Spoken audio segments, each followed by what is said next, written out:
آپ جانتے ہیں کہ اس دنیا میں 7 ارب سے زیادہ انسان بستے ہیں، لیکن کیا آپ کو یہ بھی معلوم ہے کہ انسانوں کے علاوہ جو بے شمار مخلوقات ہیں، جاندار ہیں، ان کی تعداد اس دنیا میں، اس زمین پر کتنی ہے یا اس سمندر میں کتنی ہے؟ ایک اندازے کے مطابق 8.7 ملین سپیشیز اس دنیا میں پائی جاتی ہیں۔ میری آج کی گفتگو کا موضوع یہ نہیں ہے کہ میں آپ کو بائیو ڈائیورسٹی کے بارے میں بتاؤں کہ اس دنیا میں کتنی مخلوقات موجود ہیں۔ ویسے اس پر بھی بات کی جا سکتی ہے، اور یہ بڑے حیرت انگیز حقائق ہیں جو سائنس کے ذریعے سے اور انسانوں کی تحقیق اور جستجو کے ذریعے سے ہمیں معلوم ہوئے ہیں، اور جس سے ہمیں اس دنیا کی رنگا رنگی کا پتہ چلتا ہے۔ اور یعنی انسان اگر آپ دیکھیں تو انسان صرف 7 ارب سے 8 ارب کے قریب اس دنیا میں موجود ہیں، لیکن انسان صرف ایک مخلوق ہے، صرف ایک جاندار ہے۔ اس کے علاوہ جاندار بھی اس دنیا میں اسی کرۂ ارض پر رہتے ہیں، چاہے وہ خشکی میں ہوں، چاہے وہ پانی میں ہوں، چاہے وہ جنگلات میں ہوں، چاہے وہ فضاؤں میں ہوں۔ تو یہ سارے جانداروں کی اتنی بڑی تعداد اور اتنی بڑی ڈائیورسٹی اور اتنا بڑا تنوع اس میں موجود ہے کہ انسان کی عقل دنگ رہ جائے۔ سوال یہ ہے کہ انسانوں نے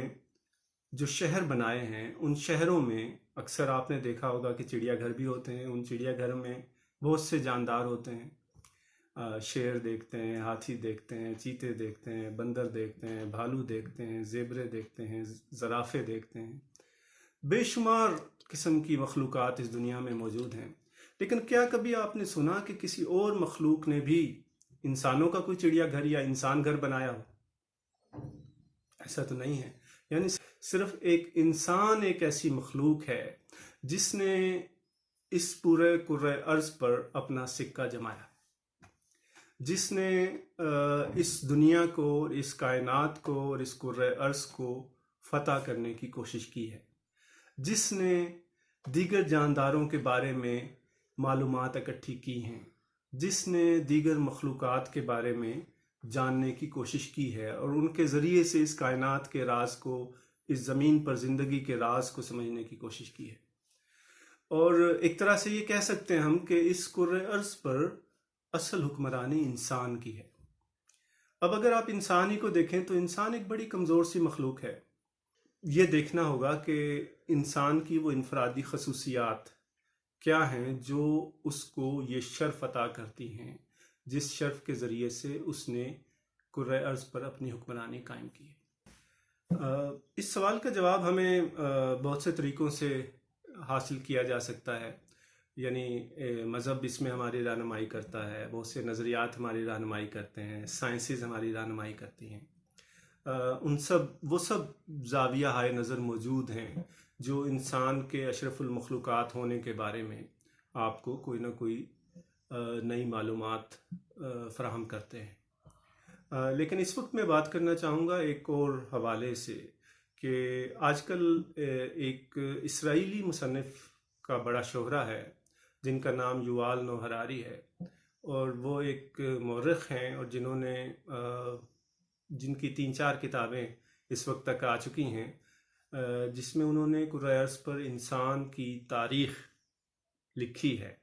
اور اس مختصر ترین تاریخ لکھنے کی کوشش کی ہے، اور پھر اس کے بعد انہوں نے انسانوں کے اس کرۂ ارض پر مستقبل کے حوالے سے بھی بہت سی باتیں کی ہیں۔ تو ان کی جو پہلی کتاب آئی تھی سیپینز، یہ میں آپ کے سامنے رکھتا ہوں۔ یہ کتاب سیپینز جو ان کی آئی تھی، یہ A Brief History of Humankind, اس کے حوالے سے میں مختصراً بتاؤں گا کہ یووال نوح ہراری کا نظریہ کیا ہے کہ انسان کس طرح سے اشرف ہے باقی نظریات کے، باقی مخلوقات کے مقابلے میں۔ یووال نوح ہراری کا کہنا یہ ہے کہ انسان کو جو فضیلت حاصل ہے،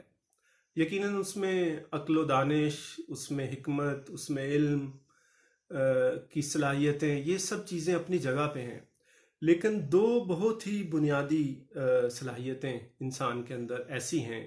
جنہوں نے اس کو اس کرۂ ارض پر حکمرانی کے قابل بنایا ہے، اور اس میں ہمارے لیے بہت سے اسباق بھی پوشیدہ ہیں۔ اس میں سے پہلی تو بات اس کی زبان اور ابلاغ کی صلاحیت کے حوالے سے ہے کہ وہ ایک بڑی تعداد میں معلومات کو نہ صرف جمع کر سکتا ہے، ان کا تجزیہ کر سکتا ہے، بلکہ ان معلومات کو بہت مؤثر طریقے سے آگے دوسرے لوگوں تک بھی پہنچا سکتا ہے، اور معلومات کی اسی ترسیل کے ذریعے سے ترقی کا یہ سفر جو ہے یہ ممکن ہوا ہے اور انسان کو فضیلت حاصل ہوئی ہے۔ لیکن ایک دوسری بہت بڑی صلاحیت جو انسان کے اندر ہے، جو باقی مخلوقات میں اس درجے میں نہیں پائی جاتی جس درجے میں انسان کے پاس موجود ہے، وہ اس کی ایک دوسرے کے ساتھ تعاون کرنے کی صلاحیت ہے۔ تو تعاون کرنے کا مطلب یہ ہے کہ ویسے تو اور بھی مخلوقات ہیں جو گروہوں میں کام کرتی ہیں، جتھوں میں کام کرتی ہیں، ان کے ہاں بھی ایک ٹیم ورک موجود ہے، لیکن وہ ایک بڑی محدود تعداد میں ہے۔ جیسے شہد کی مکھیاں ہیں جن کا ایک پورا نظام ہے اور جس کی مثالیں بھی دی جاتی ہیں، اور جن کے ہاں ایک ہائرارکی موجود ہے، ایک سسٹم موجود ہے۔ اسی طرح باقی جانداروں میں بھی ہے کہ وہ جتھوں میں رہتے ہیں، اور جتھوں میں رہنے کے نتیجے میں اس گروہی نفسیات کی بنیاد پر وہ اپنی سروائیول کو ممکن کر سکیں۔ تو لیکن انسانوں کے اندر تعاون کی جو غیر معمولی صلاحیت ہے وہ باقی تمام جانداروں سے کہیں زیادہ ہے، اور اس تعاون کے حوالے سے بھی دو چیزیں بہت اہم ہیں۔ اس میں سب سے پہلی چیز تو ہے فلیکسیبلٹی، یعنی لچک۔ انسان مسلسل تبدیلی اور ارتقاء کے ذریعے سے اپنے سسٹمز کو بہتر بنا سکتا ہے، جبکہ دیگر جاندار جیسے شہد کی مکھی ہے یا بن مانس ہیں یا دیگر جانداروں کے گروہ ہیں جو ہم دیکھتے ہیں کہ گروہوں میں ہی چلتے ہیں، گروہوں میں ہی سفر کرتے ہیں، گروہوں میں ہی اپنی خوراک حاصل کرتے ہیں، اور ان گروہوں کے ذریعے سے ہی وہ اپنا تحفظ کرتے ہیں، اور اسی گروہ کے اندر کوئی نہ کوئی ایک لیڈر بھی ہوتا ہے جو اس گروہ کو قائم رکھتا ہے اور اس کے لیے راستے کا تعین بھی کرتا ہے۔ لیکن انسانوں کے اندر پہلی چیز تو یہ ہے کہ جو فلیکسیبلٹی ہے وہ ان جانداروں میں نہیں ہے۔ جو فطرت نے یا مشیت نے ان جانداروں کے اندر، ان کے ڈی این اے کے اندر رکھ دیا ہے کہ آپ نے اس طرح سے بیہیو کرنا ہے، اسی طرح سے وہ جاندار بیہیو کرتے ہیں۔ ان کے ہاں تبدیلی اور ترقی کا وہ عمل نہیں ممکن جس طرح سے انسانوں کے اندر ہے۔ اور دوسری جو تعاون کے حوالے سے دوسری اہم ترین بات ہے وہ یہ ہے کہ انسان جتنی بڑی تعداد میں تعاون کر سکتے ہیں ایک دوسرے کے ساتھ، اور ٹیم بنا سکتے ہیں اور کولیبوریٹ کر سکتے ہیں، اتنی بڑی تعداد میں دنیا کی کوئی اور مخلوق تعاون کرنے اور معلومات کو ایک سے دوسری جگہ تک پہنچانے اور ہائرارکیز قائم کرنے اور چیزوں کو سسٹمائز کرنے کے قابل نہیں ہے۔